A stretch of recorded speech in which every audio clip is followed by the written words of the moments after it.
Next, I'd like to turn to one of the most powerful tools that can be used with Excel, and that is something called the Solver plugin.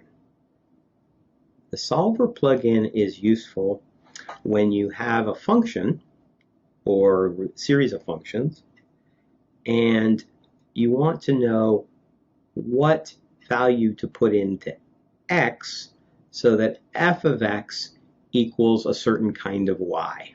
And we have three different choices for our y. We can choose a certain target value, or we can choose a maximum or a minimum.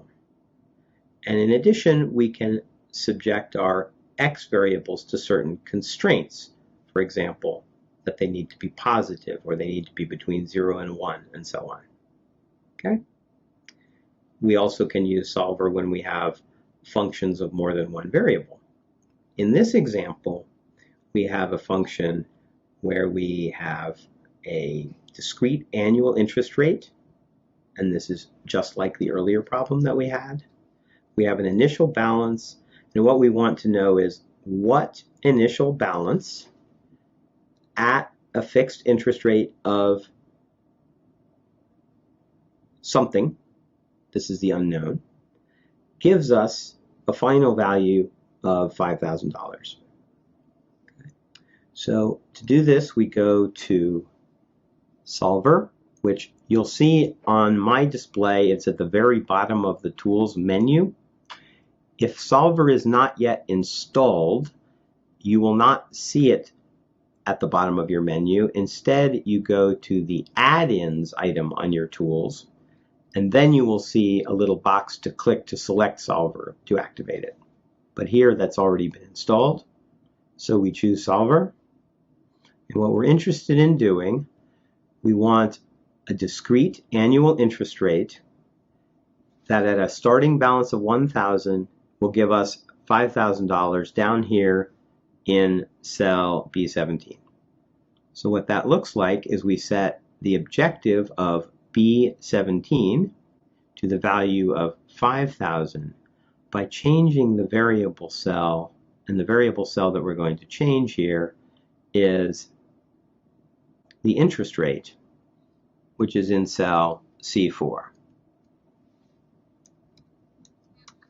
It's not necessary to make these absolute values, but they are commonly displayed that way. Okay. So I don't actually have any constraints, so all I need to do is hit solve and we'll see what happens.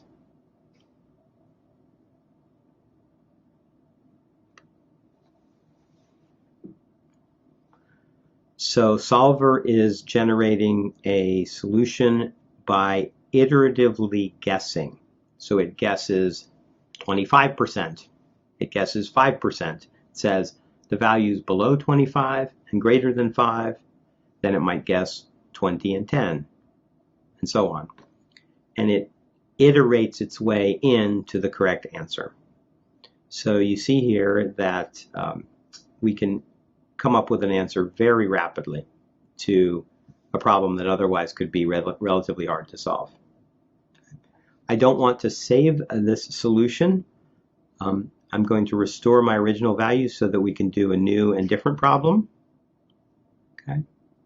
My new and different problem is now I want to keep my interest rate at 10%, and I want to change my initial balance in order to achieve the result of $5,000 in 10 years.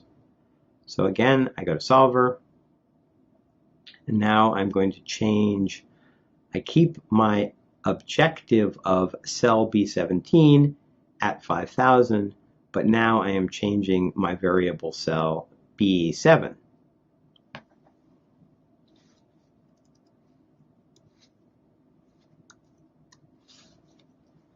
Okay, and I hit solve,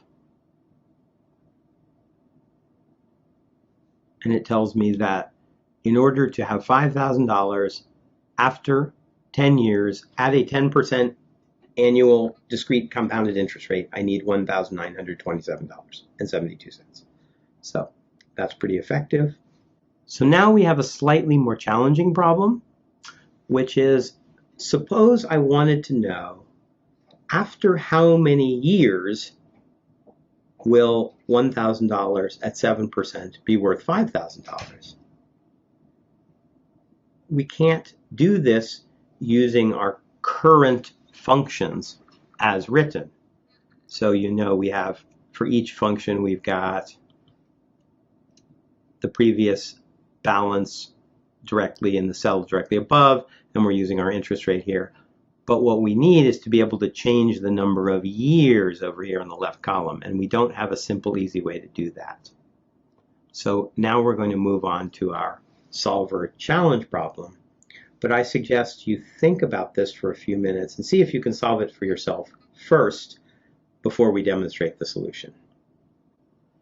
So now we're going on to our solver challenge problem. The issue here is how many years are needed at a 7% interest rate to turn $1,000 into $5,000. So what we need to do is we need to restate our annual compounded return formula in such a way that we can have a variable for the number of years that stays in one single cell. So the layout that we had before, where we have years 0 through 10 spread out in separate cells, will not work. We need to have a reference, an absolute reference to the number of years, and that requires a different formula. So the way that this would work is we would have our initial balance, and it would be multiplied by 1 plus the interest rate, right? So 1 plus C4, okay, raised to the exponent of the number of years. Okay, and if we look at what we've done, this is exactly what we have here. We have our initial cash balance times our 1 plus our discrete interest rate raised to the exponent of the number of years. Under our PEMDAS rules, this is correctly ordered. So now what we're going to need to do is we're going to ask Solver to change this cell, G8, so that this cell becomes 5,000, E12. So we want to set objective E12 to 5,000 by changing cell G8. And we solve, and it turns out that we would need 23.788 years to turn $1,000 into $5,000 at a 7% interest rate. And that is the answer to our solver challenge problem.